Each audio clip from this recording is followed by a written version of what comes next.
morning, good afternoon, good night. However you're watching, wherever you're watching, whenever you're watching, however you're listening, whenever you're listening. It is the Bet Online Salute Detroit podcast.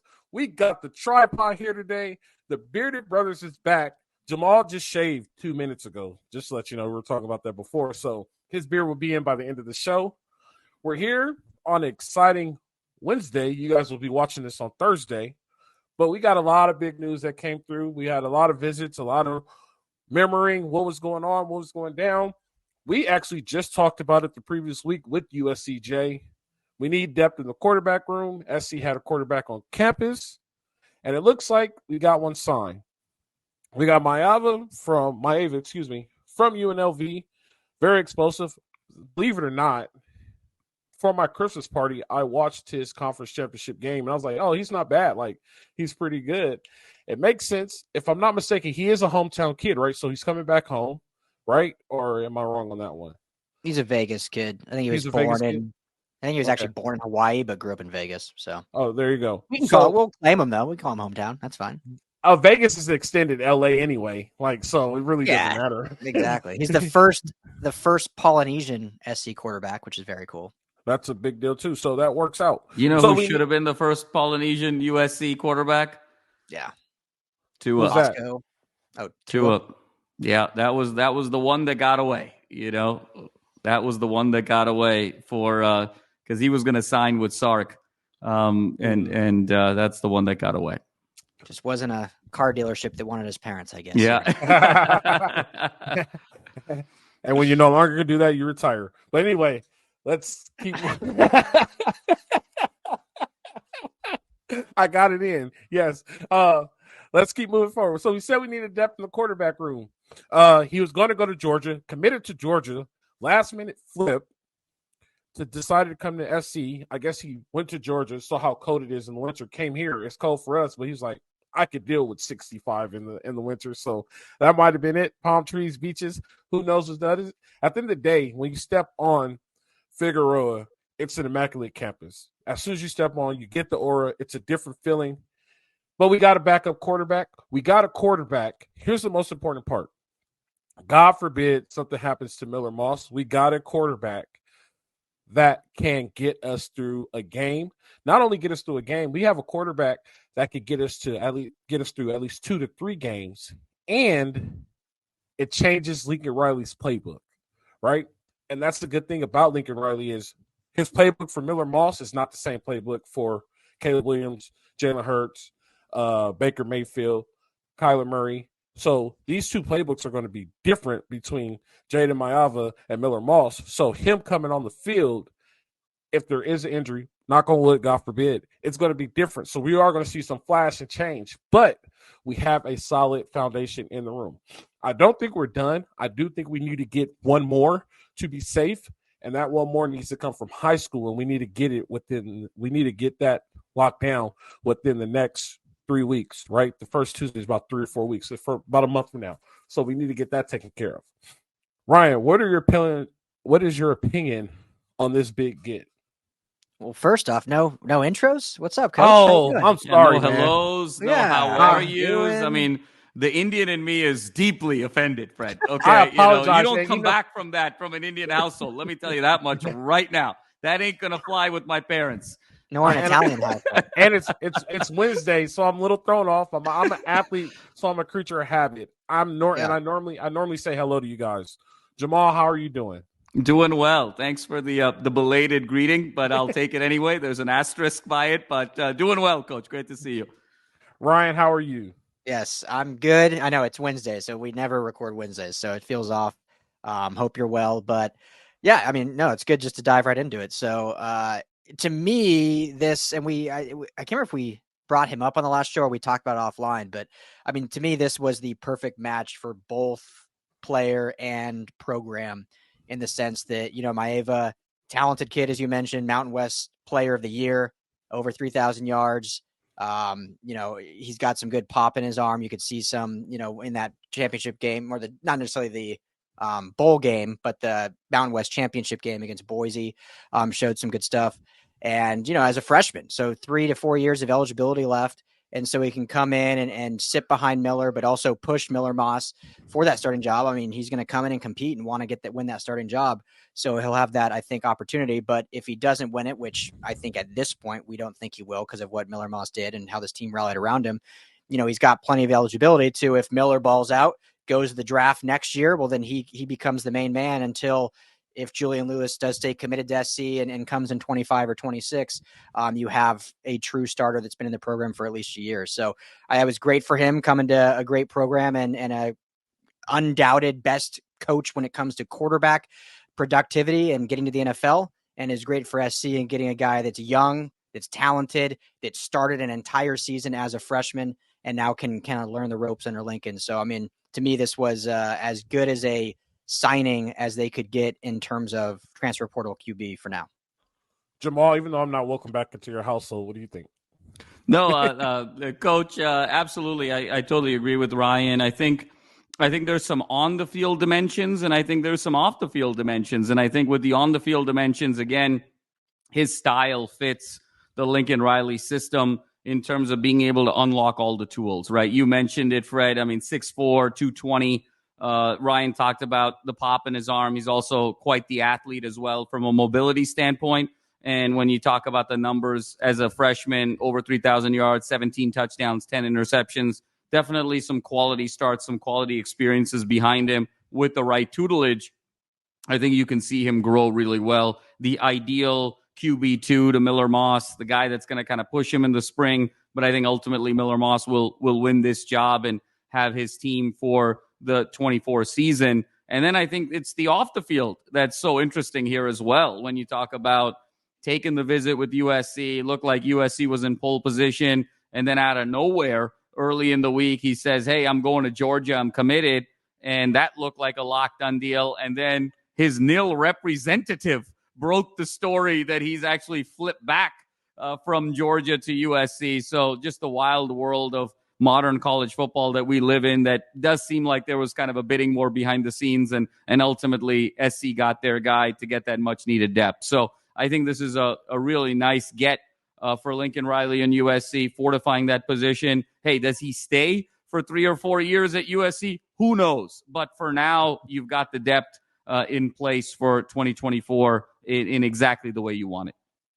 And depth was exactly what they needed. I don't think they're fully there at depth yet, but at least they're making the right steps. I will say this, and Jamal, you're the biggest advocate of this too. Like, they need to start making moves, and we were talking about that. I think one live, like close to the end of the season, like things need to start happening, and then it triggered both of us when he's like, "I'm now motivated."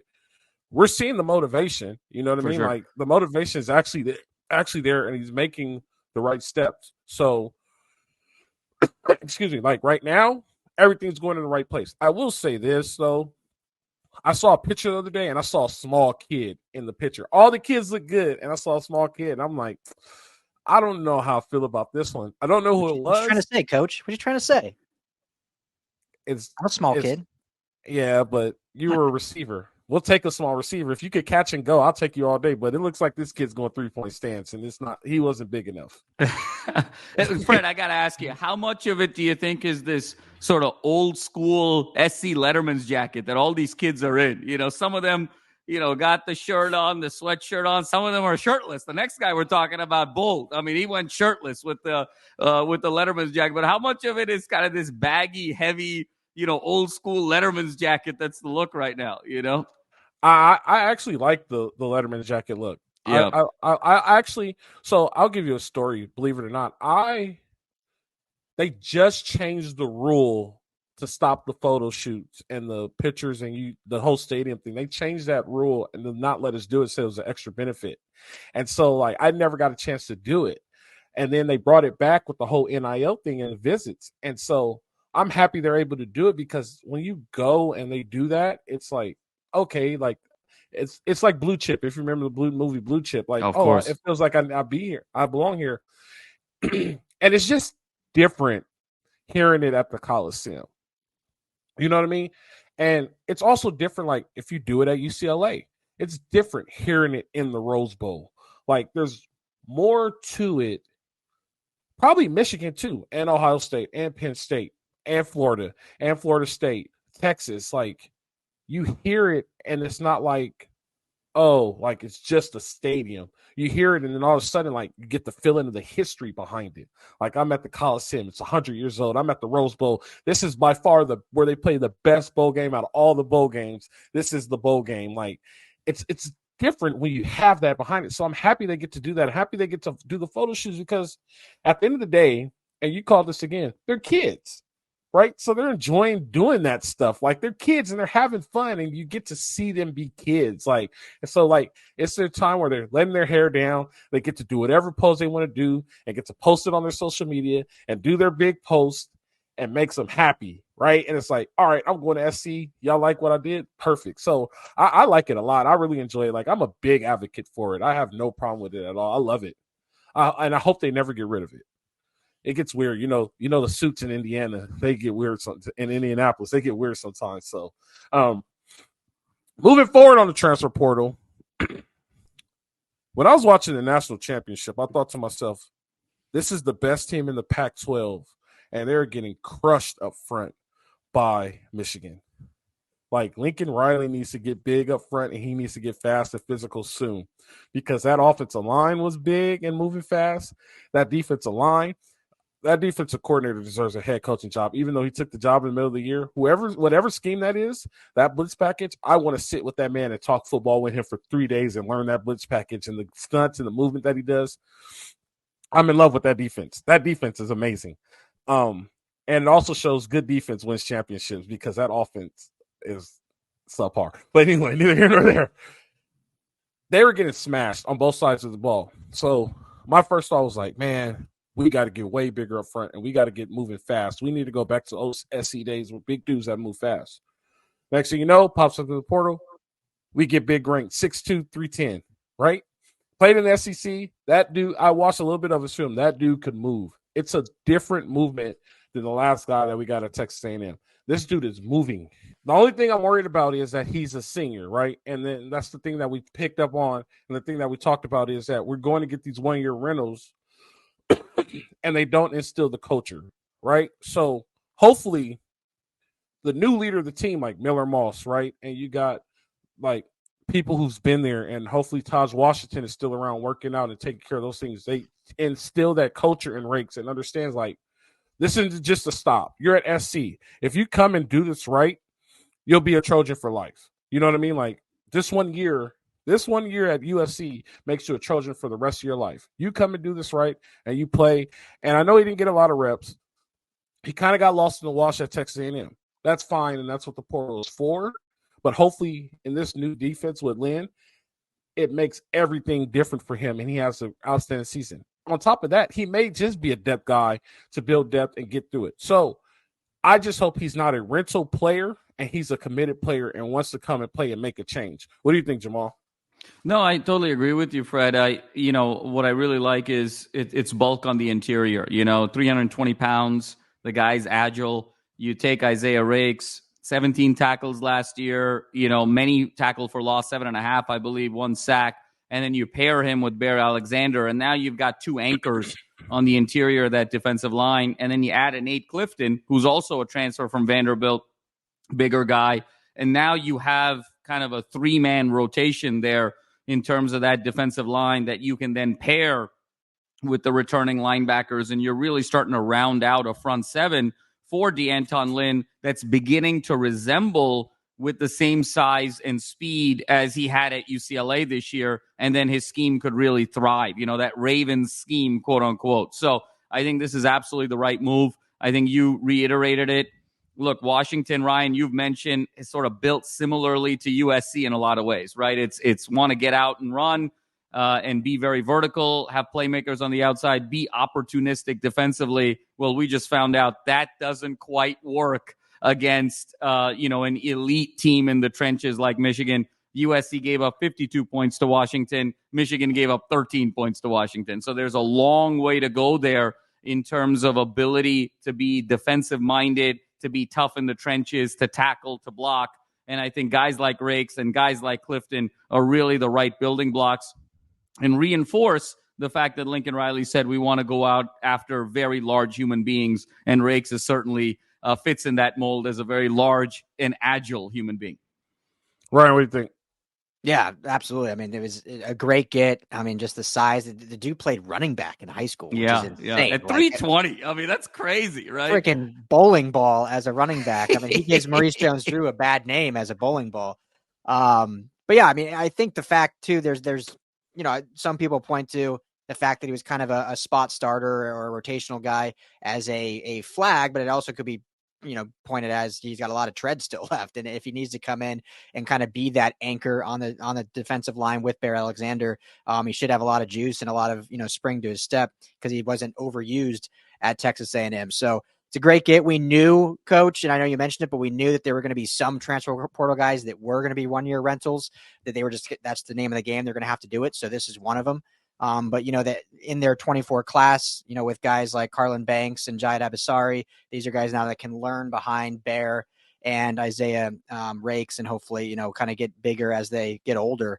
But this was a necessary get to go up against these Big Ten offensive lines, and he's got SEC experience, which I think is very good. We saw how good Bear Alexander was after what he did in the SEC at Georgia and coming over here to play in the Pac-12, which was the best conference, but has been known as not being the biggest in the trenches. So getting guys of that ilk and experience was great. So, I mean, it was a must get, and it was a great get, and they were able to, finalize it and get it done. So keep heading in the right direction. Keep making moves. Yeah, definitely. And just to put people at ease, USC has never struggled with a Big Ten team in the history of their football. They pretty much have the highest winning Rose Bowl record, and they play Big Ten schools. SC went to Ohio State, beat Ohio State twice in the past. I know it's a past, Jamal. Don't drop the stats. I'm just putting people at ease. I want to put people at ease right now. We're in the off season. We'll save it for August. Save it for August. Absolutely. We'll it's 8 months off. Okay, don't worry. It's all good. Off season madman's a different madman. I got you. I can see it calculating. Like, wait, hold on, but yeah, I will just put them at ease with that. Moving forward, so today, headlines hit. Actually, I was at work on a job walk away from my phone. I come back, and I should have took a screenshot of this. I had 100 notifications on my phone of text messages. Well, aren't you special? I mean, what a flex there on the radio. Most of them. Okay, I'll fix it. Most of them were from group chats, and most of them were from Slack. So put it like that. So it didn't come from a bunch. You didn't have to verify. You could have just ran. You didn't know. Absolutely. Yeah. So, and some of them were from teammates, and teammates I still talk to. But Pete Carroll was let go from the Seahawks. And so we talked about this before, how to go, and I kind of want to steer the conversation. Let's steer the conversation this way. Pete Carroll's one of two coaches who won a Super Bowl and a national championship. He's 3. Who's the third one? I'm sorry. So Jimmy, Pete, Switzer. Okay. 1 of 3 coaches who won a national championship. I apologize. But he's also transformed programs everywhere he's been. Even when he was in New England, he was still pretty decent. When he was with the Jets, he wasn't too bad, right? And then he had some time. He even said in his press conference today, might have to take some time off, learn a bunch of new stuff, reamp this thing, and I'll be back. So he's ready to go, and he's ready to come back. But my question for you is, Pete a Hall of Famer? And not just a Hall of Famer. Does Pete go to both Hall of Fames? I'll start with Ryan. Oh, man. I feel like college, yes. I know it was a shorter stint, but he orchestrated one of the greatest college football dynasties ever, one of the greatest teams ever. So I would say yes. Pro, man, it'd be hard to keep him out, what he did, and going to 2 Super Bowls and all the success he had in Seattle. I'm trying to think of all the recent coaches or lack thereof that have or haven't got in. I'll go pro. I'll go no, but just barely. Not that I don't want him to get in, but I just feel like it maybe needed to do a little more. I don't know though. That's a tough question. What do you think, Jamal? No, we'll start with the easy one. College is a no-brainer. I mean, We just got to refresh everyone's memory here. He was 9 years at USC. First year was a rebuild. Last year, it was a little bit tough on the rebuild. Those middle 7, 7 consecutive top 5 finishes. You 6-1 in BCS games at the time. Obviously, the 2 national championships, the opportunity to play for a third, 34-game winning streak, 4 Rose Bowls, 2 Orange Bowls. He did in 7 years what most coaches do in 30. So there's no question in my mind he is not only a Hall of Fame college football coach, but one of the 10 or 12 greatest college football coaches to have ever lived. And so that's an easy one. On the pro side, I got to be honest with you, I think he's in as well. I mean, when you talk, how many coaches get the opportunity to be able to play in 2 consecutive Super Bowls? He won one, arguably should have won the second. And then obviously, had a great run with Seattle. The game that sort of put him on the map, remember, was the beast mode run, if you recall. That first year they were 7-9 and kind of got into the playoffs in a weak divisional situation. And the Saints were the defending champions at the time, in that wild card game. And that beast mode run put him on the map. Obviously, the Legion of Boom team. And then just his ability to constantly kind of reinvent himself with Russell Wilson, with Geno Smith. So to me, I think there's no question that he's a Hall of Famer in both sports. The one thing I will say is there was a similar narrative arc with Pete at USC and Pete with the Seahawks, because he built USC into an iconic dynasty, won a few championships, one play. He was one play away. That Lendale 4th and 2. Everyone remembers the Vince 4th and 6. But the reality is it was Lendale 4th and 2 that was the one that was going to cap off that national championship. Lendale getting stuffed.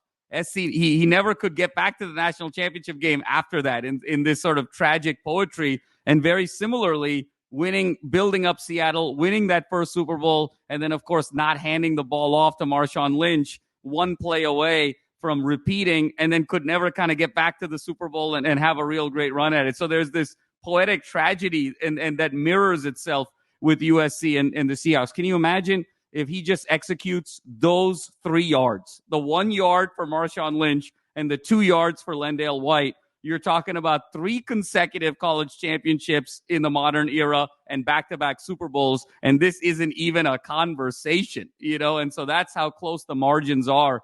But for me, even with his body of work, I think it's yes for both. I would say yes for both, but I don't think he's a first ballot for the NFL. I think he'll have to wait and he'll be on the back end. But yes for both without a doubt. I played for Pete, and just the stuff that he talked about and the way he got people to buy into his program, you instantly bought in from. It's all about the ball, to where he gives the freshman the ball, and we have to protect the ball throughout the whole camp, to just the better teams play better for longer periods of time. Only 3 rules. We only have 3 rules. Always protect the team. Be early. No whining, no complaining, no excuses. Just him being open. Always have an open door policy. Him letting the coaches go on Halloween so the kids could go trick or treating. Having family day. Just being a part of everything. Being a part of his culture. Even with my culture, I adapt some of that stuff that he takes with him. Like being at his house, he invited us over to his house to have a dinner with the whole team. Right? He took us to Knoxbury Farm, rented the whole park just for us in camp so we could have a break, and did things like that.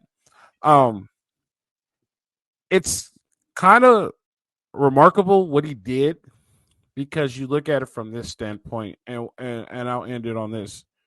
He got fired from New England, and Belichick replaced him. And you kind of think about, if Kraft would have kept him, it might have been the same result, right? But also, for somebody to go and sit back and say, what did I do wrong, and not play the victim? And he went and rechanged his whole style and did all this research and figured out what he did and how to make a great program. And it actually worked. Is amazing. For him to just be at his daughter's volleyball game and get the job is incredible. And he already had that plan. He's like, yes, my plan finally worked. I can finally put my plan to work to see if it actually works. So it's just amazing. Coach, if I may add just one thing to piggyback on those amazing comments, 2 things kind of come to mind. One is, to your point, destiny is a thing. It's a real thing, because you talk about both sides of that destiny, right? Where, hey, if he stayed at New England, maybe it's him and Brady for 20 years and the similar things happen. But sometimes things happen for a reason. And let's not forget, Pete Carroll was USC's 6th choice for head coach back in 2001. Yep. The fact, Mike Bellotti was number 1 at the time, went through a list, couldn't get their guy, and it was their 6th choice that basically architected the modern era of USC football. And so destiny is a real thing. And the second thing I'll say, Coach, to your point about building culture, building pillars, kind of building a philosophy, you and I love to have fun, in a brotherly way in terms of LA Football Network and all the teams. He attributes, who does he attribute? John Wooden. Building a culture, a philosophy, the Wizard of Westwood, Coach John Wooden. So he learned some things from UCLA to be able to build USC football into a modern dynasty. So I got to throw that one in there for you, man. No, 100% you got it. Everybody listening on the Mightier 1090, we appreciate you. Thank you. If you want to go and get in on this playoff action, go to betonline.ag, put in promo code BELIEVE, that's BLEAV, receive a 50% welcome bonus. Thanks again for listening. I remember when I was a freshman, and I think it was John McKay. It might have been John McKay. He might have still been alive at the time when Pete first started coaching at SC, and he took all the coaches and took them out to his house way out somewhere in the desert. I don't know if it was Palm Springs or something like that. And John McKay explained to them the culture of USC and what it takes to be a part of USC. And Pete said he took that to heart. And if the coaches wasn't on board, he would have got rid of that coach. But all the coaches were on board, and they took it to heart with recruiting and everything like that. I tell you this story because Pete's now available, and Pete's on the free agent market. And I don't know if there's bad blood between USC and Pete Carroll, but whatever that is, it's time for Jen to step in, and she needs to fix that bad blood with Pete Carroll and USC. Even Dr. Folk needs to fix that bad blood because Lincoln Riley and his staff needs to go to Manhattan, and Pete needs to tell them, do the same thing that John McKay did with his staff. I think, and I say this all the time, and I know it might sound crazy, but the little things matter for programs to be successful. And you look at Texas, they don't lose their tradition. Oklahoma, Michigan. I was surprised Michigan came out in all blue for the national championship. And I told my wife, I was like, oh, the alumni is going to be pissed. They don't have the maize pants on. Like, they should have won this one in the traditional uniforms, but they went all blue. I don't know how they're going to feel about that one. But if they win, it settles everything. But there's going to be some complaints. But at the end of the day, like, those things matter. The banner's still there for Michigan. The horseshoe will always live in Ohio State. Dot in the I, right? The Penn State whiteouts. Like, no names on the back of the jerseys. SC would never have a name on the back of the jersey because nobody's bigger than the logo, right? They need to bridge that gap, and they need to bring Pete back and make him a cultural liaison or something like that. And they need to have that retreat. And Pete's a partier too, so they can have fun also. But they need to have those retreats because the culture is still missing. And I think, like you said, destiny. You can't control destiny. And there's a culture issue. And I think Pete is the guy that could bridge that one gap just like that to put SC back to where they need to be. I'm going to go to Jamal first. What do you think about that? No, Coach, I mean, I think you said it really well. And I think you talk about in the spirit of learning and continuous improvement and growth, and so much of what Pete said in his press conference about reinventing himself yet again. And, that's something that Nick Saban has also done. And I know we'll talk about that later. To me, I think this is an opportunity for Lincoln Riley to show that he is trying to reinvent himself and learn by bringing Pete in. Because I'll tell you, he had that at OU with Bob Stoops. Bob Stoops kind of played the John McKay role for Lincoln Riley at OU in terms of setting things up, succession plan, in terms of kind of establishing what the OU kind of history is. And he scoffed at that, right? He turned his back on it. He went somewhere else kind of in the middle of the night. And so this is an opportunity for him to acknowledge, hey, the game isn't just won with X's and O's, with play calls, and just with, kind of robotic movements on the field. Culture matters, relationships matter, building an organization matters. And so I think it would be a tremendous step in that direction to bring Pete forward and bring him in this role as a cultural liaison, an ambassador, sort of USC's version of Matthew McConaughey, if you will, right? The minister of culture that McConaughey likes to call himself for UT and Austin FC and all of that. Who better than Pete Carroll with his, incredible energy, his incredible spirit, not only to build culture in the program, but also to be a fundraiser for alumni and boosters and folks connected with the university to sort of promote the new facilities, to be able to bring a nil endowment, to be able to bring resources and strategic partnerships in this new world of college football. So it'd be a tremendous opportunity. Now, I think having said that, I think there's two issues here and two roadblocks to be able to make that completely happen.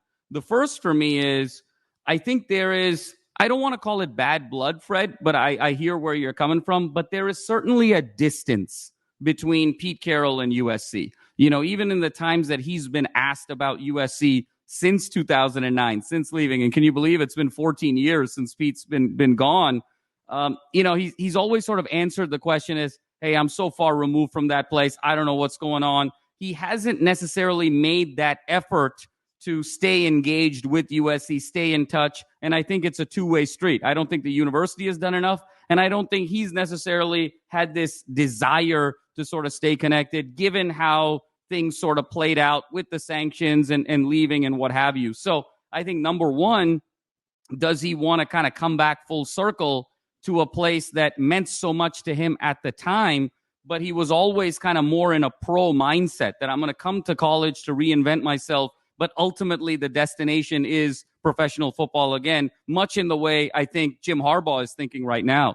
Number two, I think the issue comes down to how much is in the tank. And he's 72 years old, and he made it a point in the press conference to say, I have so much ready, so much energy and so much willingness and so much fire and so much left to prove that I'm going to kind of take some time to reflect, but I want to get back out there. And so I don't necessarily see him saying, hey, at 72, I'm done. I'm just kind of a director of leadership. I'm a minister of culture, and I'm going to fundraise for another guy to be able to get success, to just kind of play this sort of sideline figure for someone else to go and get success. I think there's a lot more in the tank here. And I think for him to feel fulfilled, I think there's going to be either a head coaching job or potentially a general manager job. But I think it's going to be something much more hands-on than just being kind of a liaison for USC. Do I think in an ideal world it would be a perfect fit? Absolutely. But I don't think reality is going to be the case just because, A, I think he's still very much in that NFL mindset. And B, I think he still has so much energy that he wants to kind of go and prove it one more time. Yeah, I think if they do some type of thing for him this year during the SC game, I think you'll get a sellout, guaranteed. Just for like sure. That. Pete Carroll Day, you get a sellout. Ryan, I know you say Lincoln Riley made a big deal about trying to bring people back, and I just mentioned, so do you think you're in a lot of his press conference? Do you think that fits with what Lincoln Riley's trying to accomplish with bringing back players and bringing back old people from the past culture? How do you think Pete fits in with this? You'll have the best mindset because you've heard Lincoln Riley talk. Well, it would be a home run and beneficial to everyone, to Lincoln. I don't think it's any mystery that Lincoln doesn't love talking to boosters and NIL, and he's a football coach, right? And I think Pete has that gravitas and he's great at football coaching also, but he's such a good mouthpiece for the university. And he was that's what made him so great, and reaching out to all the kind of the celebrities of LA and inviting him in. And that's just not necessarily who Lincoln Riley is. It's just a different personality. And so someone like Pete could kind of bridge that gap in a way that could do that. And it would just be such a great synergy, I think, that they could build off each other, and obviously Lincoln learn a lot. So because I agree with Jamal, if this were to happen, it would be, I think, a rental, whether it's a year or 2 years. It wouldn't be much more than that, because it seems like he definitely wants to coach. And I'm sure with the 7 NFL openings, there's going to be teams that call him. And I know Seattle and the ownership said that they're keeping him on as an advisor, but if he gets offered a job, he's going to take that and not just stick as an advisor. So I think it'll probably be a rental, but why not get him back in the culture? Put him in charge of NIL for a year. The money's going to flow in with Pete Carroll at all the booster events and the dinners and at, out at crypto.com and stuff. So I think that'd be, it'd be great for, I think, all parties, in my opinion. The interesting and maybe how the way this would happen, if it did, I'm not saying it will, but the way it would is when you look at Jen Cohen, new AD, she started at Washington in 98, not as the AD yet. She was an assistant at them, but all the way back in 98 before Pete even joined USC in 01. And then she was there obviously till 23. And so, over that time, I'm not saying I know that they know each other well, but it's pretty obvious that when you work in the same city in the sports industry, you're going to meet. Seattle played at Husky Stadium from 2002-1. So there's connections with the Seattle Seahawks and the Washington Huskies and whatnot. So I wonder if she'd have any pull or sway and maybe some past relationship, whether it's with Pete directly or just with inner circles of his with Seattle that could, open the conversation more, because it wasn't past SC when he left, if there was any quote unquote bad blood or whatever. So it'd be great. It'd probably be a rental, but I mean, just how much fun would it be to have the Monarchs back on campus? No, that'd be exciting to have the Monarchs back. Well, eventually the Monarchs will get retired, or they're going to become the Pete Carroll Monarchs, but that'll be great to have Pete Carroll back. News was just popping today. So another story that came out, Nick Saban decided to call it quits, right? And I don't know how to address this because I have my feelings towards the way things go. A lot of people saying it's NIL. He can't adapt. I can't take away from his success on the field because he has won multiple national championships and things like that. And he's done a great job as a coach. But I do believe that he can't keep up because he can't pay players anymore now that everybody else is paying players. I don't know if that's true or not. That's just my opinion. And I've always stated on that opinion. And if you listen to me, you know how I feel about SEC and their past and history, things like that. But I also think that somewhere in the back of my mind, when I was thinking about this drive home today, Nick wants a shot at the NFL again. There's 7 opportunities open. I think Nick wants a shot at the NFL. I think he's making it easier for him to be an NFL coach because he no longer has to get bought out. He's retired. His papers are in. He doesn't have to buy out the Alabama. They don't have to buy out the Alabama contract. They can go fresh start. I think this is an opportunity, and I think this is his way to make a clean break from Alabama and try at the NFL. I think this is the best way for him to do it, and I think this is his game plan. I could be wrong. So I would like to see it. I want to see his success at the NFL, but the only thing that worries me is that system is a little bit outdated.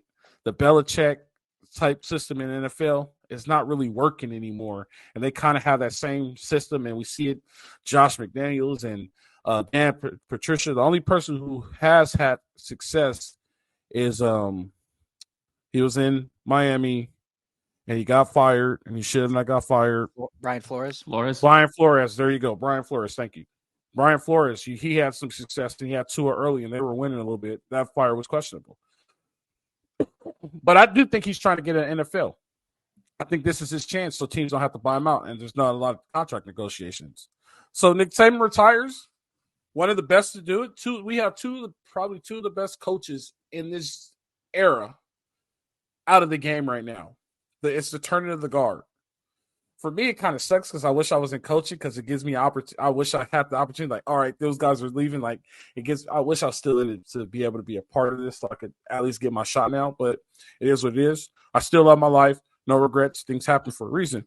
But 2 of the best coaches in our era are now out of the game. Bill's going to stay in it because of his contract. He's going to trade. But it's just crazy to see. So, Ryan, I'm going to pass it to you. Nick Saban's gone. What's your opinion on it? What do you think about him going pro? And how do you feel? Do you think this is a changing of the guard with coaching football? Yeah, look at that. 3 or 4 questions in one. All right. It's 3. I'll walk you through them if you need help. Yeah, I might. I'll call back on you.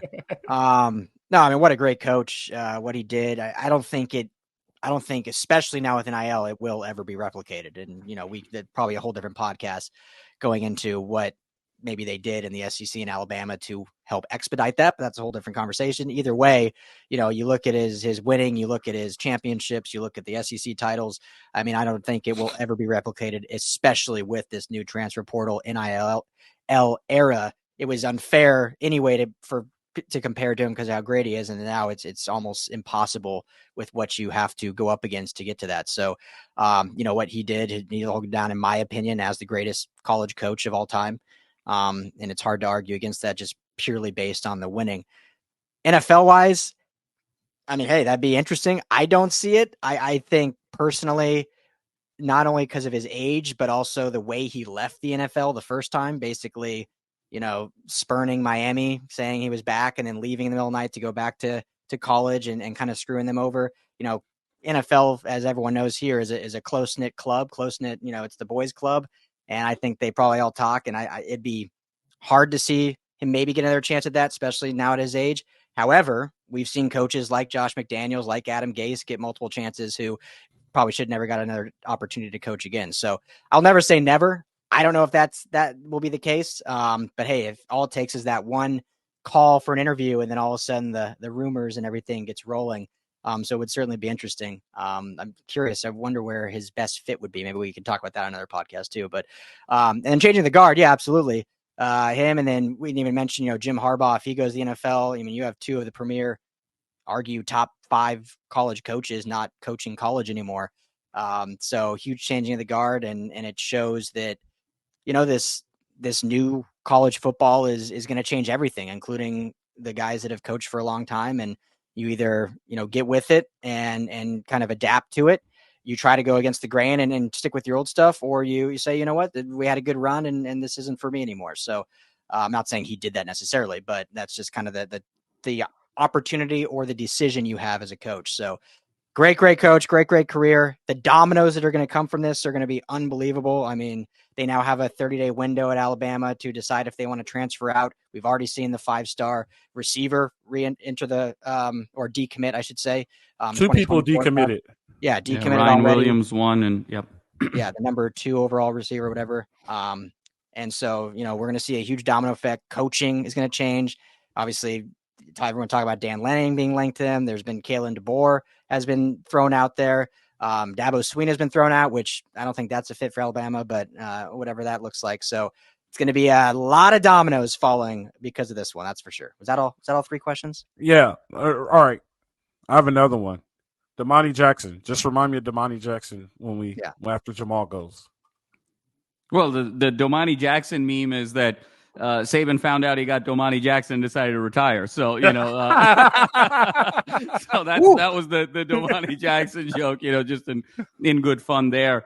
Fred, in terms of your questions, look, it's the undisputed greatest coach in the history of college football. I mean, I don't think there's any conversation there in that regard with the 7 national championships, 6 at Alabama in 17 years. It's sort of poetic that both Nick Saban and Pete Carroll go out on the same day, both 72 years old, and they both go out on the same day because they have been, in many ways, the 2 seminal figures in college football in the 21st century. Look, Pete started in 01. His first great year at SC was 02. When was Pete's last great USC year? 08. When was Saban's first national championship at Alabama? 09. I mean, it's been a seamless run from, the early 2000s till today with these 2 guys, with unquestionably, in my mind, the 2 great dynasties in college football in the 21st century. I think what he's done is not going to be replicated, not necessarily because of rule changes or era changes. I just think it's damn hard to win 7 national championships. I think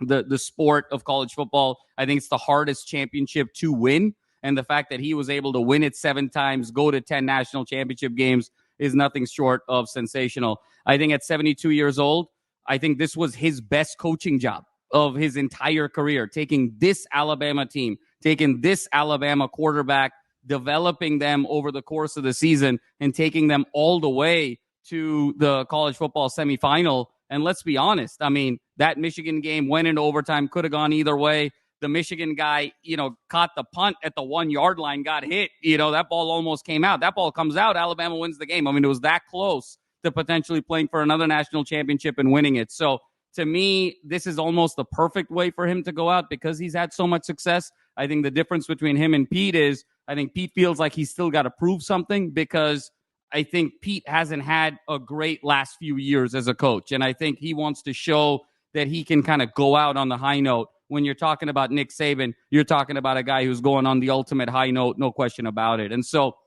look, is there opportunities? I know we love to talk about SEC and the paying of the players, even pre-nil days, and whatever it takes to win. But Fred, that's kind of the kettle, sort of calling coffee black, right? When we're talking about it as USC guys. I mean, Rodney Peete famously said, "Hey, I took a pay cut when I went to the pros from USC." So USC's been paying players for decades. So we can't play the integrity card here. Everyone's trying to do what they can to win. So I find it a little laughable that, we're kind of making fun of the SEC paying players given just everyone's history. The only difference is when we got caught, we get in trouble. When they get caught, they don't get in trouble. That's the only difference. Fair. That's totally fair. Absolutely. But everybody was doing it, and so that shouldn't be held against him in any way, shape, or form. What a run. And I think the thing that I'll always remember about Nick Saban is his ability to reinvent himself.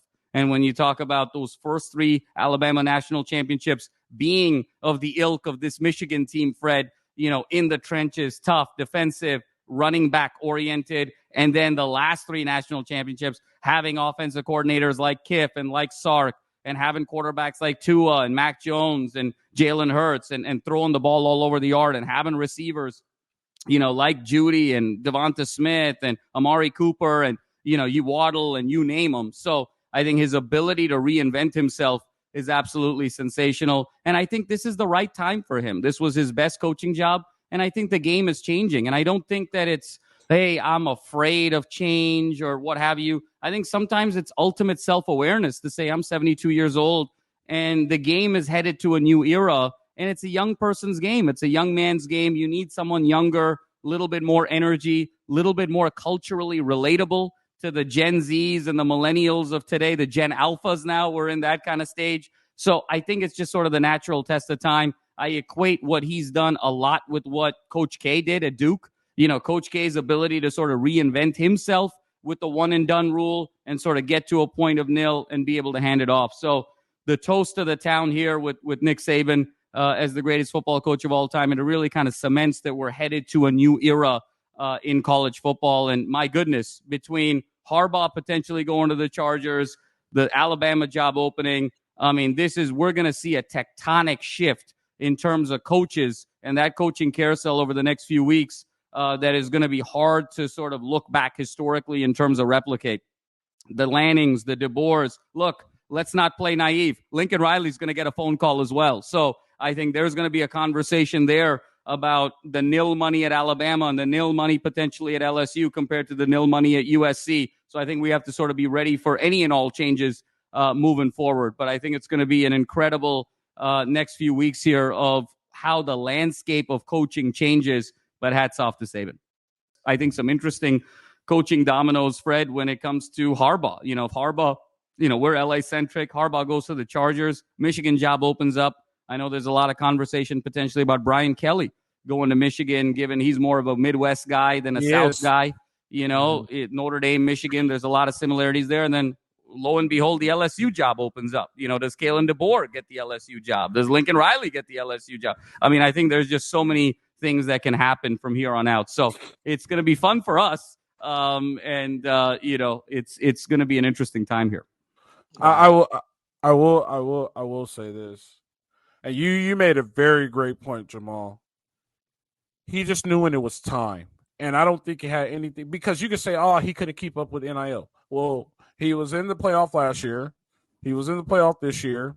He's been in the playoff the past 3-4 years since they had NIL. So he was able to keep up with NIL. I just think he woke up this morning and was like, I'm over it. You know what I mean? Sometimes you wake up and you say, I'm done.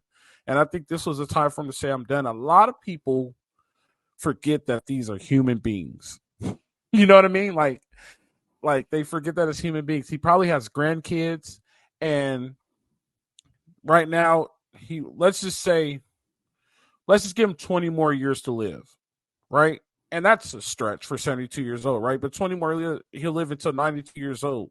At least in those 20 years, he can see his grandkids grow up. He could spend time with his kids that he doesn't get to spend time with, because people don't understand the whole spring you're on the road.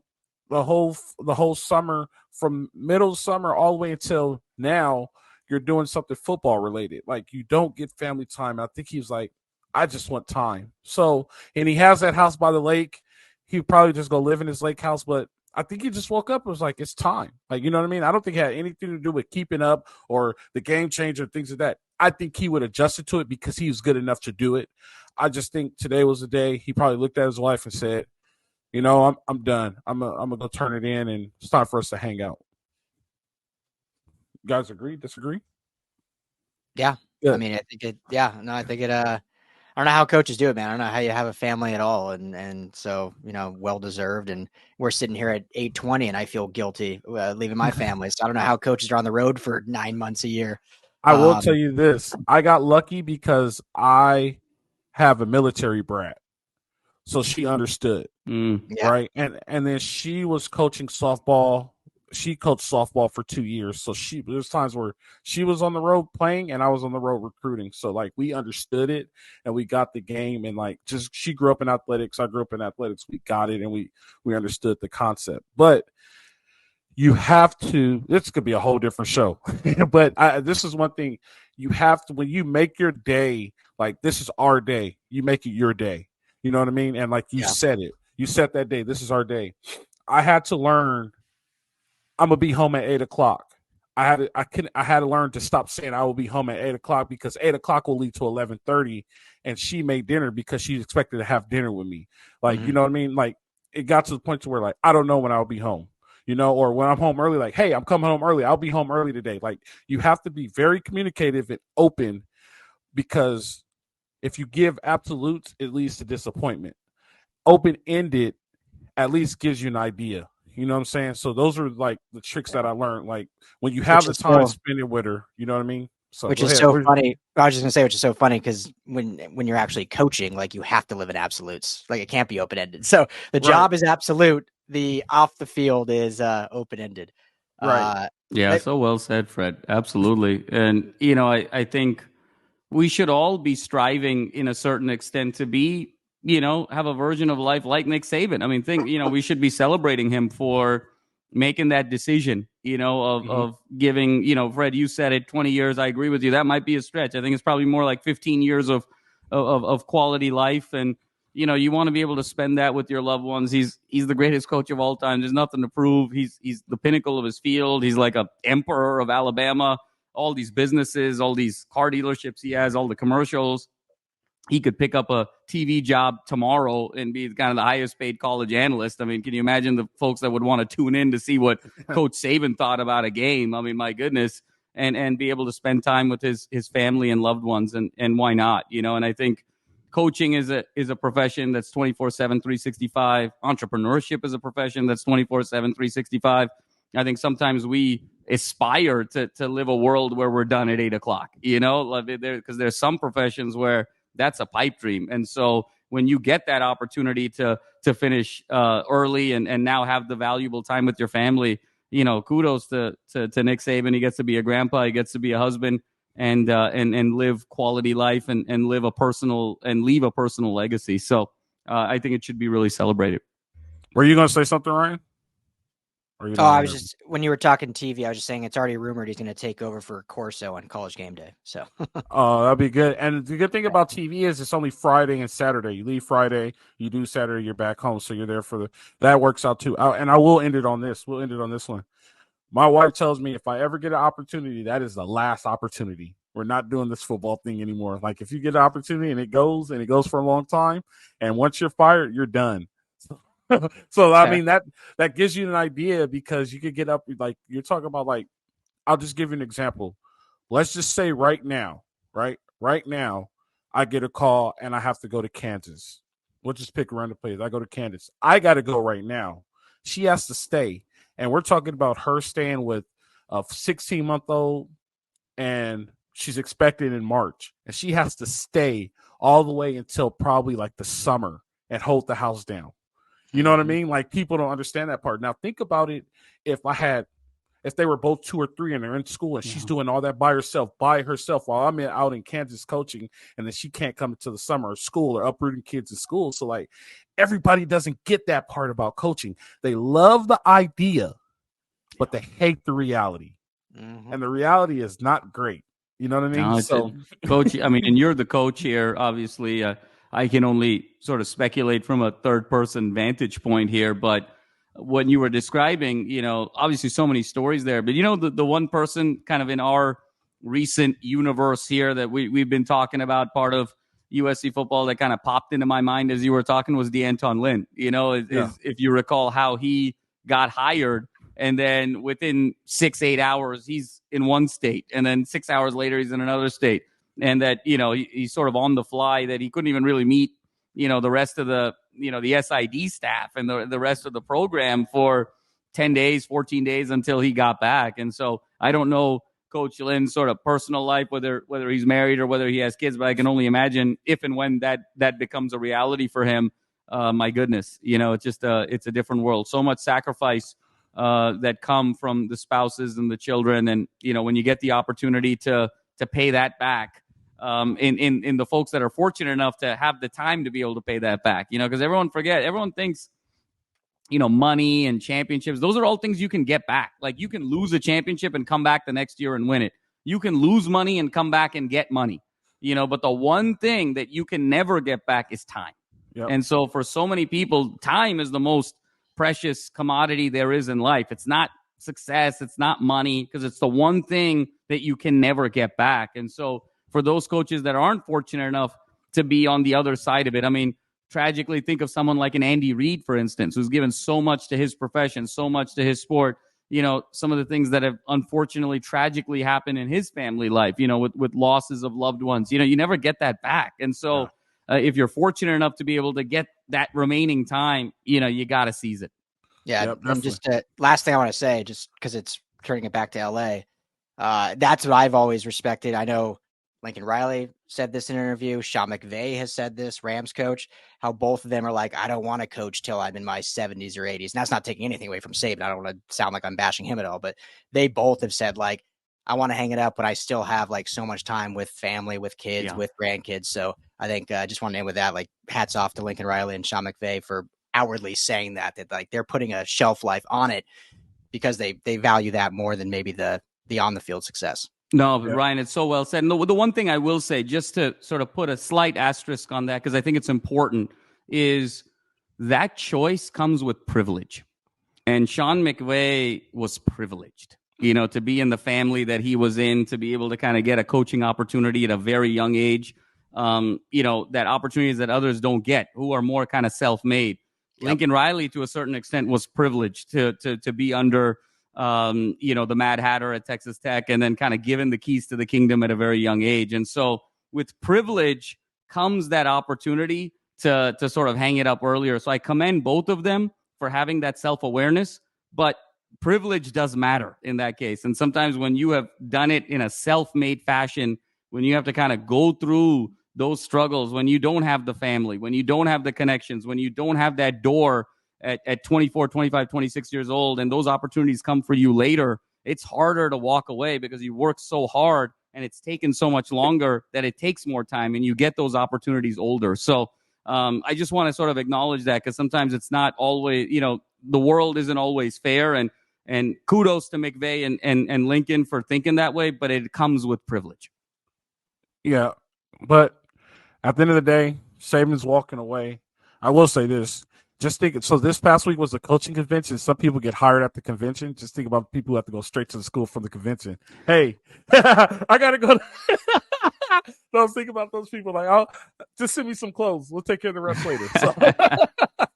So yeah, I've heard stories like that too, where like coaches got hired at the convention. They go straight to the school. They get a couple polos, and they got to get on the road and start recruiting. Like, because recruiting period opens today for high schools and stuff. So like they're already on the road recruiting. So it's a madhouse. It's crazy, but Nick Saban gets time back. 15 years to spend with his family, gets to be a grandpa. Fellas, it's been good. We enjoyed it. As always, a day late, but we're never $1 short. We're always too good. Well done, Coach. We're never $1 short. So, or a day early, depending how you look at it. Yeah, there you go.